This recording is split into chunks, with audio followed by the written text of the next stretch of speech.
Hola, ¿qué tal? Bienvenidos a nuestra nueva sesión de Fundamentos de Psicología Clínica. En esta ocasión, pues vamos a ir haciendo un estudio desde la perspectiva histórica acerca de cómo se ha ido estudiando la conducta anormal. Vamos a identificar la evolución que tuvo esta, estos conceptos desde tiempos prehistóricos y pues hasta nuestros días, hasta el siglo XXI. Sin embargo, me gustaría que primero hiciéramos un repaso de lo que vimos la semana pasada. Entre otras cosas, pues estuvimos hablando de que las conductas patológicas deben de estudiarse de manera científica, que hay varios profesionales de la salud encargados de trabajar en esta área, como por ejemplo psicólogos con diferentes especialidades, enfermeras, psiquiatras, y que todos ellos conjuntan sus conocimientos, sus habilidades para ayudar a las personas que tienen trastornos eh, conductuales.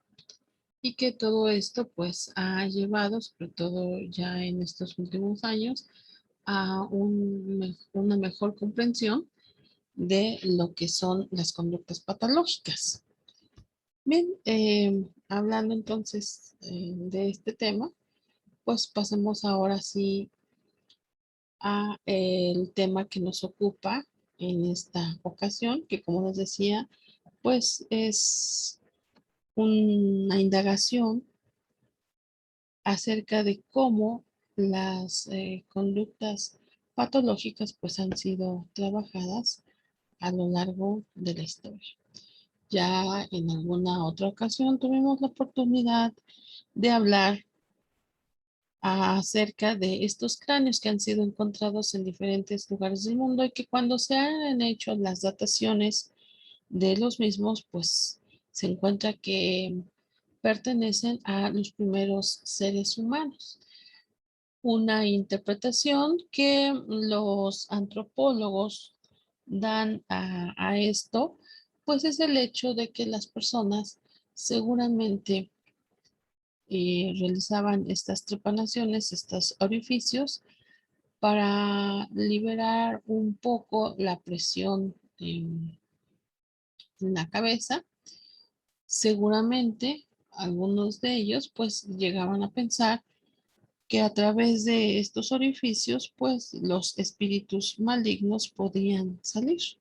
Se sabe por la manera en que están realizados esos orificios que se hacían con mucho cuidado, dado que las personas llegaban a vivir muchos años aún después de haber sido realizadas estas primeras operaciones, ¿verdad?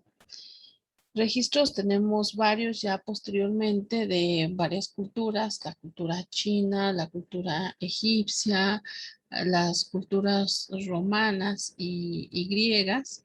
Todas ellas nos dejan vestigios de cómo se manejaban estos asuntos de las enfermedades mentales.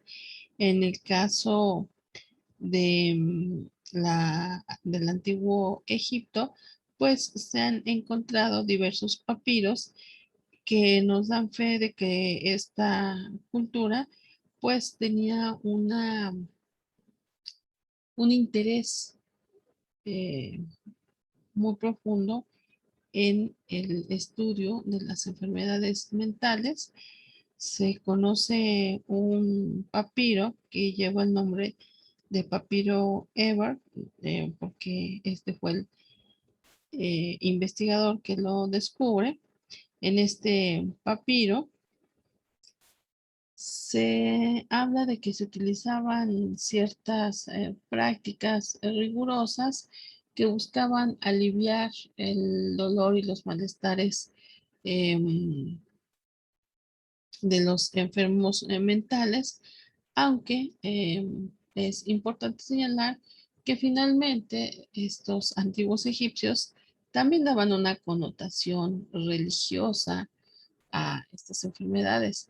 Es más, en la búsqueda por solucionar este tipo de problemas, también se llegaban a utilizar cierto tipo de oraciones y de invocaciones mágicas, lo que pone de manifiesto que todavía predominaba a algunos tipos de pensamiento mágico. Sin embargo, bueno, pues hay que considerar que al menos ya comenzaban a dar un tratamiento presumiblemente médico, ¿no?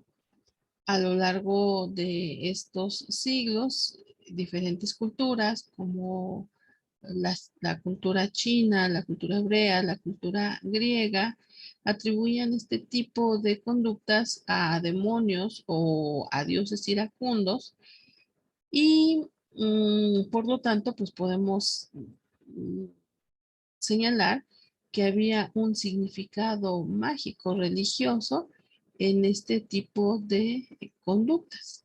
Se hablaba de que estaban poseídos por diferentes tipos de espíritus. Podían ser espíritus buenos o espíritus malos. Si la persona que presentaba estas enfermedades mentales tenía conductas exaltadas, era hiperactiva, era violenta, pues entonces se suponía que estaban poseídos por dioses iracundos. Sin embargo, cuando las personas pues eran más pasivas, más tranquilas, se consideraba que estaban poseídos por espíritus buenos o por dioses buenos. En el caso de que la persona fuera poseída por seres malignos, pues entonces se buscaba liberar a este espíritu y se practicaba pues algo muy parecido a lo que hoy en día llamaríamos exorcismo. También se utilizaban rezos, conjuros, vamos a decir, situaciones mágicas. Inclusive se sabe que se llegaban a preparar brebajes, pues obviamente con sabores bastante malos, ¿no? Todo en pos, pues, de buscar liberar a las personas de esas situaciones. Un poco Un poco después, ya en la época de mayor esplendor de Grecia, vamos a encontrar que existían templos dedicados a sanar a todo tipo de enfermo, por supuesto, enfermos mentales también, personas que presentaban trastornos mentales, ya que para los griegos, pues, como recordaremos, el cuerpo era algo sagrado y por esa razón, pues se consideraba que los enfermos mentales también tenían derecho a pues ser tratados como cualquier enfermo, ¿no? Tenemos los escritos de el médico Hipócrates, quien ya sabemos fue considerado como el padre de la medicina moderna. A él le debemos ya un giro en el pensamiento, dado que Hipócrates pues no creía que las enfermedades mentales fueran creadas por demonios, sino más bien que él insistía en que los trastornos mentales eran como cualquier enfermedad y que por lo tanto estas enfermedades mentales pues deberían de tener una causa natural. Ya en esas fechas, en esas épocas, se consideraba que el cerebro era el órgano principal de la actividad intelectual y que por lo tanto cuando una persona presentaba enfermedades mentales, estaba visiblemente afectado del cerebro. Ya también Hipócrates identificaba que estas enfermedades o estos trastornos mentales también estaban asociados con herencia y con cierto tipo de predisposiciones. Imagínense ustedes lo avanzado que estaba Hipócrates para su época. Inclusive también él llegó a identificar que golpes en la cabeza podían causar trastornos sensoriales y motores. Imagínense la aplicación del método científico que Hipócrates debería de haber tenido para llegar a esas conclusiones tan acertadas, ¿no? Él clasificó los trastornos mentales en tres tipos de categorías, lo que serían manías, melancolías y frenitis, que esto de frenitis pues, era como fiebre cerebral. Y gracias a la observación aguda que él hizo, y llevando registros clínicos, llevando diarios, eh, em, señaló que había 4 humores. Esto habría que entender que era muy propio de la época. Recuerden que los griegos creían que el mundo se conformaba de 4 elementos: tierra, aire, fuego y agua. Y seguramente, debido a estas ideas, pues es que él lanza su idea de los 4 temperamentos, como vemos en la imagen, ¿no?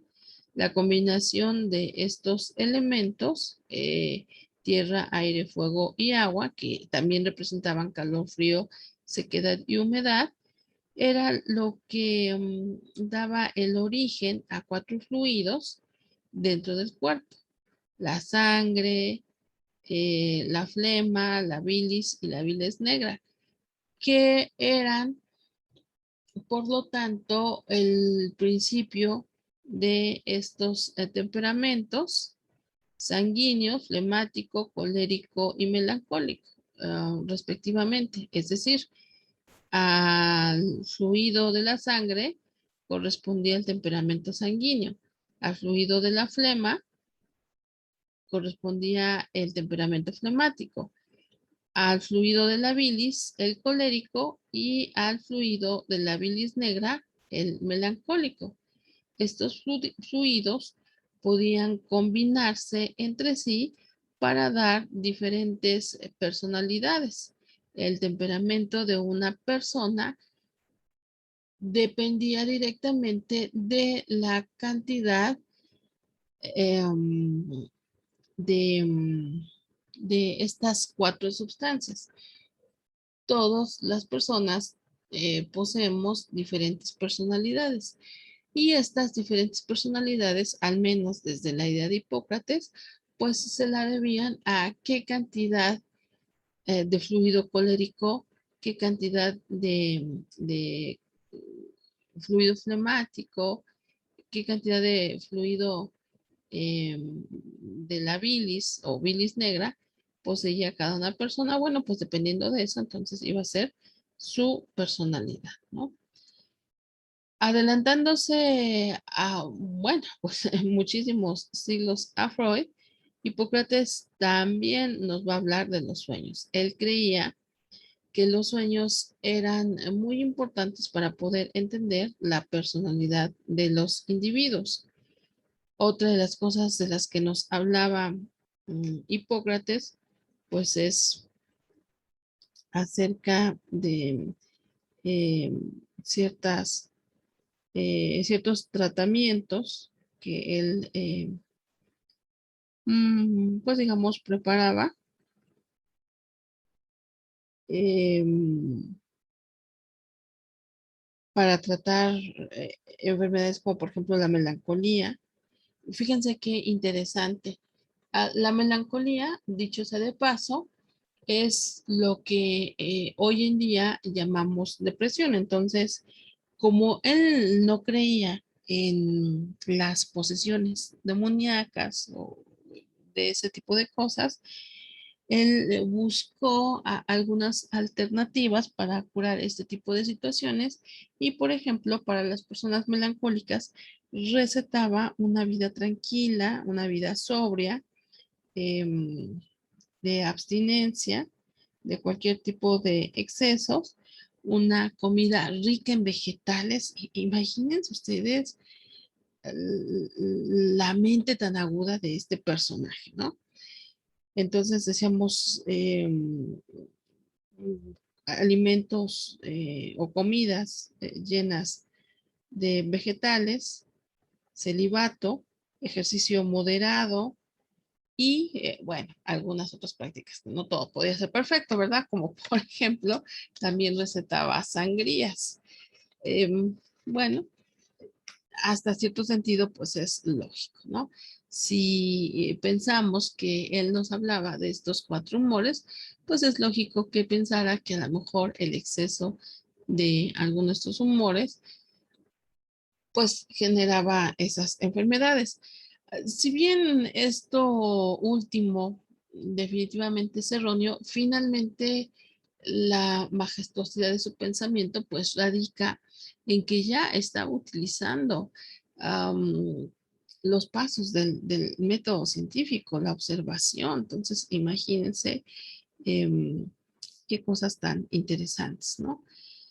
Él va a poner énfasis en las causas naturales de las enfermedades. Y esta conclusión llega pues a partir de lo que ahora llamaríamos observación clínica. Él tal vez lo que le detuvo un poco y que también lo llevó a generar algunas hipótesis erróneas, pues es el hecho de que en su momento se desconocía prácticamente todo lo concerniente a la fisiología, ¿no? Realmente el cuerpo humano pues era un tanto desconocido verdaderamente, ¿no? Para ir finalizando con este personaje, hay que señalar que también realizó estudios con respecto a la histeria. Em, él es uno de los primeros que va a pensar que la histeria es una enfermedad exclusiva de las mujeres y para curarla, fíjense, qué curioso, ¿no? Para curar la histeria, receta todo lo contrario de lo que no se debe de hacer, que es matrimoniarse. No, bueno, sí, es cierto que él recetaba para curar la histeria el hecho de que la mujer debía de casarse. Por ahí en algún otro texto, recuerdo haber leído que básicamente su idea pues era la cuestión de que la histeria puede ser curada realmente a través de las relaciones sexuales. Ujú. No era tanto el hecho de casarse, sino hay que pensar que, bueno, pues en la antigua Roma, bueno, en las culturas antiguas, en términos generales, también no era muy bien visto que las mujeres tuvieran relaciones fuera de matrimonio. Entonces, pues para poder tener relaciones, será necesario casarse. Seguimos avanzando en nuestra línea del tiempo y ahora vamos a hablar sobre las concepciones filosóficas de la conciencia y el descubrimiento de la mente, que también se va a hacer en la antigua Grecia, y entonces tenemos a uno de nuestros filósofos favoritos, que es Platón. Ya sabemos que él nace aproximadamente en el siglo 5 antes de Cristo. Sabemos que es un erudito y concerniente a los temas de salud mental, él va a dar hacia la tarea de tratar con personas con trastornos mentales. sobre todo bueno, personas que habían cometido actos criminales, pero que evidentemente pues padecían trastornos mentales. Y es una de las primeras personas que va a abogar por este tipo de personas, aludiendo que pues no eran responsables de sus actos y que por lo tanto debían eh, pues más bien ser como un poco condescendientes con ellos, ya que él pedía que solamente se le obligara a la persona a pagar el daño que hubiera hecho, dado que pues estaba loco, ¿no?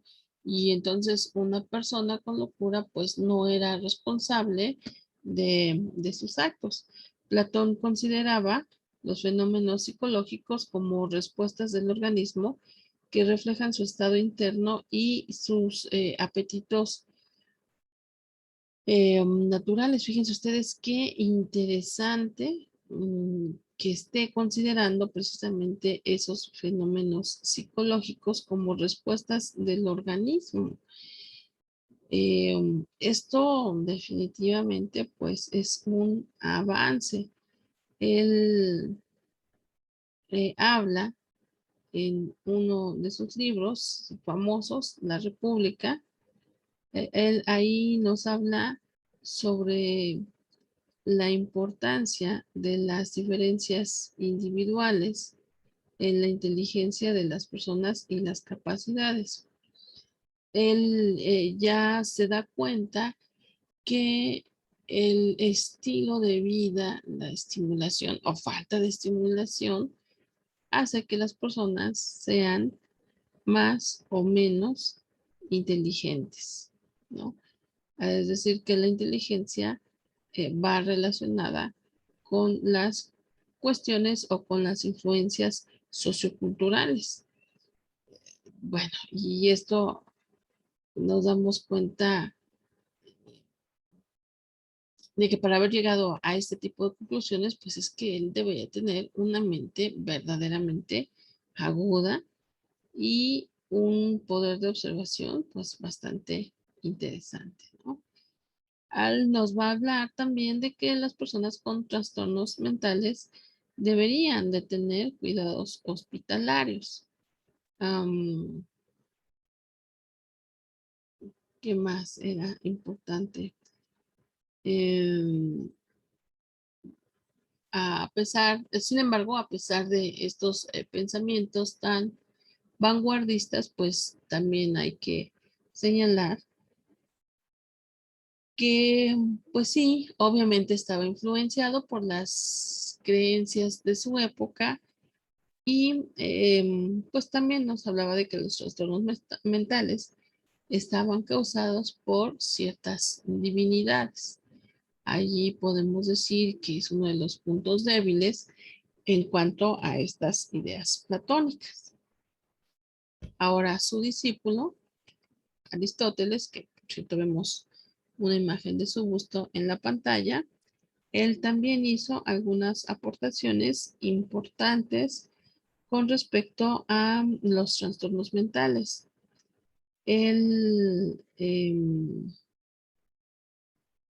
va haciendo ciertas contribuciones a la psicología, señalando que, bueno, él es una de las primeras personas que va a hacer descripciones de la conciencia, ¿no?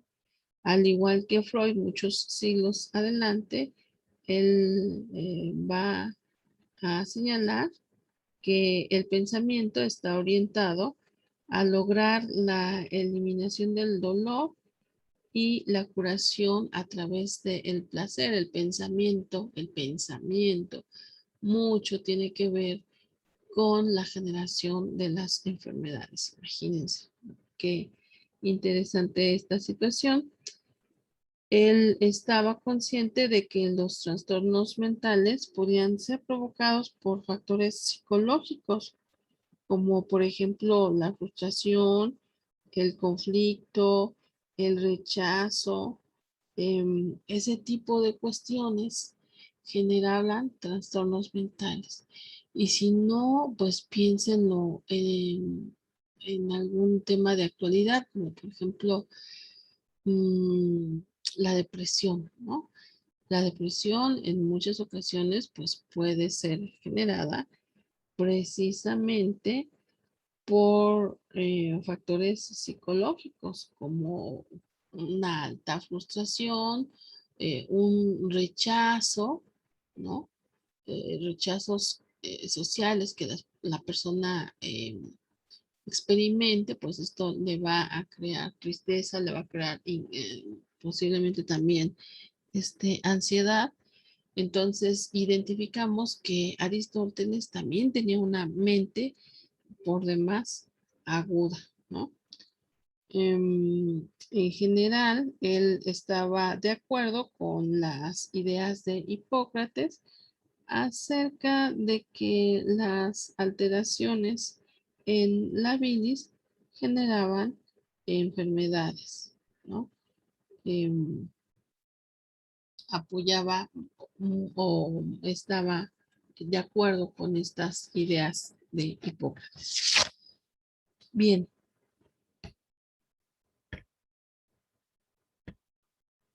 continuamos. Ahora, recuerden ustedes que los romanos pues fueron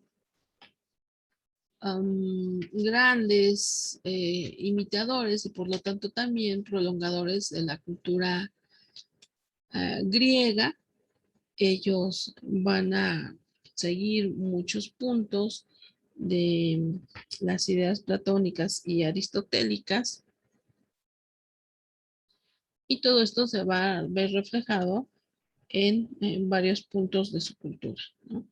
Específicamente,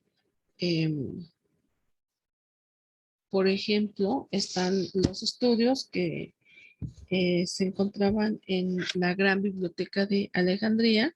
Recuerden ustedes que esta ciudad griega, fundada por los antiguos romanos, en un momento determinado, pues fue el crisol de toda la cultura del Mediterráneo en aquellos años.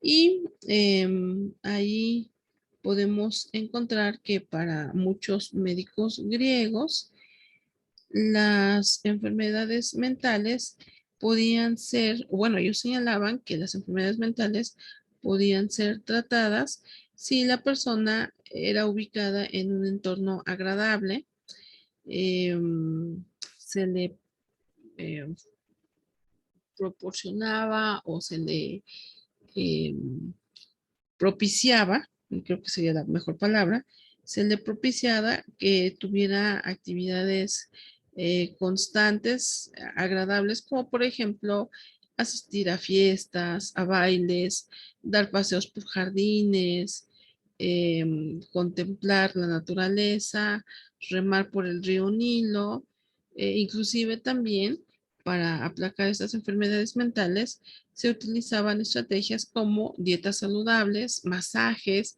hidroterapia, gimnasia, educación. O sea, imagínense en esos momentos, estas enfermedades mentales eran tratadas pues con una visión bastante humanista y hay registros de que estas estrategias pues surtían muy buenos efectos con los enfermos mentales.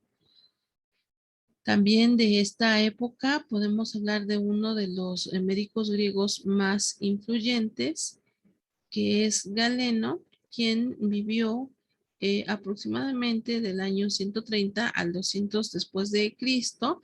Él también va a hacer algunas contribuciones importantes con relación a la anatomía del sistema nervioso.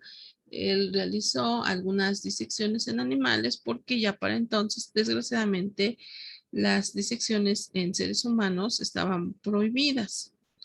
Ya aquí comenzaba a verse la influencia del cristianismo en estos aspectos y entonces pues él fue realizando algunos avances médicos utilizando este método.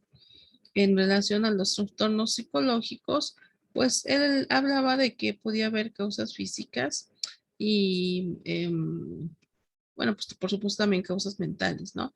Él también hablaba, o ya tenía muy bien identificado, que golpes en la cabeza, el alcoholismo, em, temores, cambios menstruales, problemas económicos, problemas amorosos. Fíjense qué interesante todo esto. Este tipo de circunstancias podían generar trastornos mentales, ¿no? Y otra vez nos vamos a la cuestión, por ejemplo, de la melancolía, ¿no? Fíjense cómo ella identificaba que cambios menstruales también traían cambios en el comportamiento de las mujeres, ¿no? Em, bueno, am, ciertamente no todo era perfecto, ¿no? Los médicos romanos, los romanos específicamente, tenían una tradición a la que en latín se le conocía como eh, contraris contrarius, que era opuesto por opuesto, en donde se recomendaba, por ejemplo, situaciones como beber vino caliente mientras estaba bañando en agua fría. Ahí vemos esos dos contrarios, ¿no? Vino caliente, agua fría, eh, y también la aplicación de sanguijuelas para hacer sangrías. Como les decía hace ratito, bueno, pues no todo era belleza en este sentido, ¿verdad? Pero, finalmente lo que es importante y hay que resaltar en este caso, como les decía, pues es el trato humanitario que se daba a las personas que padecían estas enfermedades mentales, ¿no? Ya después, desgraciadamente, pues va a llegar el cristianismo en la Edad Media. Recuerden que la Edad Media, pues es este periodo en la historia del hombre europeo que va a durar aproximadamente del siglo V después de Cristo al siglo XV, en donde estas enfermedades pues van a sufrir un retroceso en cuanto a su tratamiento y a su estudio. De hecho, en la Edad Media um, se buscó prohibir la generación de conocimientos nuevos, ¿no? Pero bueno, ahorita hablamos de ese punto. Durante este periodo tan largo, 10 siglos, mil años, pues hubo obviamente muchos sucesos en diferentes épocas, em, pues muy distintos, ¿no? Por ejemplo, fuera de la cultura europea, tenemos el personaje de Avicena, este médico, em, es un médico griego, perdón, no es cierto, es un médico árabe, que estamos viendo con su turbante. Y pues a él se le da el título del príncipe de los médicos, ¿no? A él se le reconocen también estudios sobre enfermedades tan importantes como la histeria, la epilepsia, las reacciones maníacas y la melancolía. Él hizo estudios y por lo tanto aportaciones bastante importantes a estos tipos de trastornos, ¿no? Desafortunadamente,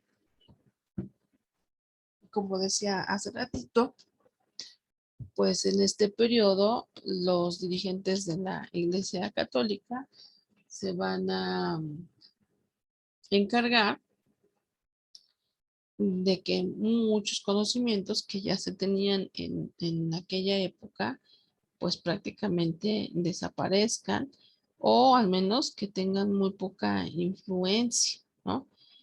dando así oportunidad a que más bien se vayan gestando supersticiones, lejos de tratar de entender la génesis de las conductas patológicas, los trastornos mentales, lejos de poder avanzar y entender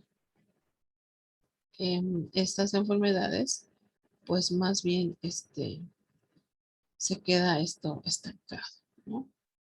A lo largo de esta época tan extensa, como decía yo hace ratito, se van a ir estudiando diferentes fenómenos, bueno, estudiando tal vez no sea la palabra, más bien registrando diferentes fenómenos como lo que se conoció por locura colectiva, que ahora que lo estudiamos y lo vemos con los conocimientos que contamos hoy en día, pues nos damos cuenta que estas locuras colectivas pues tenían que ser como el resultado de varias situaciones estresantes que se dan, ¿no?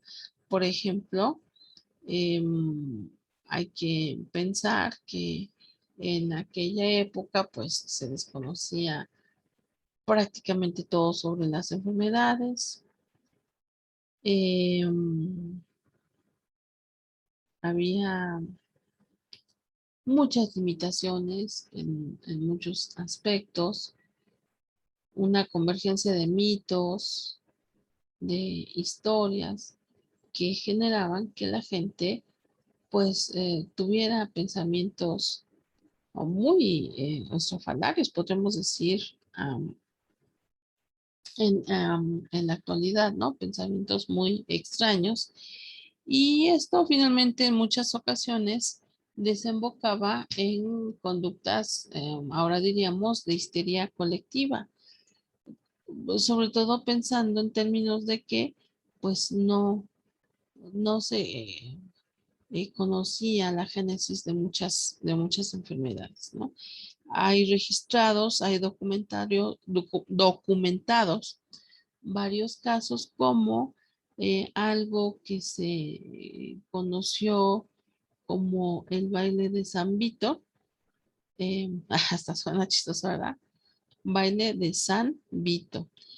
Esto sucedió en alguna comunidad alemana.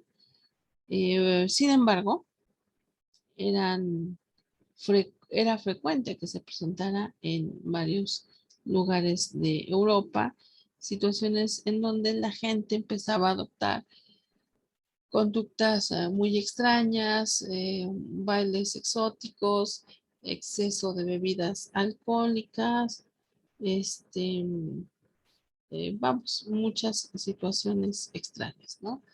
De ahí también, pues empieza la génesis de muchas novelas con eh, tintes de monstruos. Por ejemplo, surge el concepto de licantropía cuando pues un sujeto hacia el siglo XVI seguramente tenía un estado psicótico. Él comenzó a decir que era un lobo, en realidad que él no era un ser humano, que estaba poseído por un lobo. Y la gente que, bueno, pues no entendía lo que estaba sucediendo, desafortunadamente le da muerte, em, pensando que, bueno, pues de esa manera lo iba a poder rescatar de esa situación. Por supuesto, no era así. Todo era parte de pensamientos psicóticos que tenía el sujeto en cuestión, el individuo, pero pues ya con eso fue suficiente para comenzar a dar pie a las leyendas de los hombres lobo, ¿no? Y como decía hace ratito, bueno, pues estos siglos que van a ser muy difíciles para el género humano, porque pues Se van a conjuntar varios factores como hambrunas, epidemias, opresión social, pobreza en extremo. Lógicamente, todo este tipo de circunstancias pues van llevando a que los habitantes de estos territorios pues empiecen a padecer ciertas enfermedades y que busquen pues aliviarlas a través de liberar un poco las tensiones cotidianas. ¿Y cómo lo iban a hacer? Bueno, pues a partir de ciertos ritos, a partir de ciertos bailes que recordaban eh, algunas festividades que ya había habido en la antigua Roma. ¿No? Pero sin embargo, bueno, pues estas conductas eran consideradas, como decíamos hace ratito, locura colectiva, ¿no? Em, Otro punto importante aquí a resaltar que tenemos aquí en la imagen, pues es el caso de la medicina china, que aunque también se pensaba en cuestiones como posesiones demoníacas, posesiones de espíritus malignos, finalmente también los chinos pues tenían algunos pensamientos acertados, ¿no? Algunas interpretaciones adecuadas. También se reconoce que en la antigua China, para estas enfermedades de trastornos mentales, muchos médicos em, pues recetaban, am, ¿cómo poder decir? Actividades positivas, ¿no? Como relajación, meditación, paseos por la naturaleza. Eso hacía que la gente fuera recobrando o acercándose nuevamente a la normalidad. Desafortunadamente también en China hubo un periodo oscuro en su historia en donde este tipo de conocimientos pues fue mm, persiguiéndose, fue mermando también por lo tanto. Sin embargo, el tiempo que este gran territorio de China pasó tratando de ocultar estos conocimientos, pues fue relativamente poco si lo comparamos con los 15 siglos, o más bien los 10 siglos, perdón, que va a durar la Edad Media en Europa. Entonces, las comunidades médicas de los chinos, pues también van a tener, digamos, cierto grado de acierto a la hora de tratar las enfermedades mentales, ¿no? Y bueno, pues ya regresando aquí a las cuestiones de las ideas europeas, para ir cerrando esta primera parte, pues como vemos en la imagen, las ideas acerca de que estos trastornos mentales pues eran generados desgraciadamente por eh, el demonio, ¿no? La posesión de espíritus malignos que impedían que las personas am, pues tuvieran una vida sana, ¿no?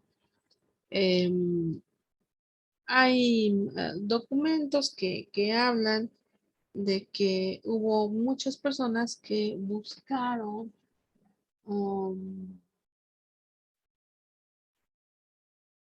desmentir estas ideas de que los trastornos mentales eran generados por posesiones demoníacas, aunque la verdad pues lo hacían con mucho tacto, con mucho cuidado de no contradecir las ideas de los altos jerarcas de la Iglesia Católica, porque pues lógicamente allí les podía ir la vida, ¿no? Recuerden que quien contradecía a la Santa Inquisición, pues prácticamente estaba condenado a ser juzgado como hereje y bueno, pues obviamente sufrir las consecuencias.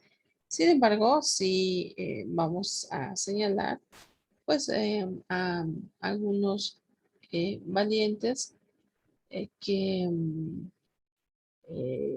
buscaron salirse de esas explicaciones acerca de eh, brujas y espíritus malignos, ¿no?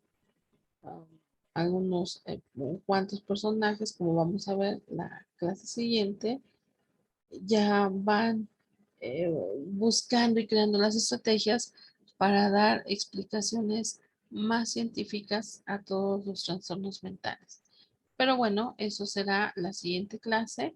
Por hoy terminamos, lo dejamos aquí.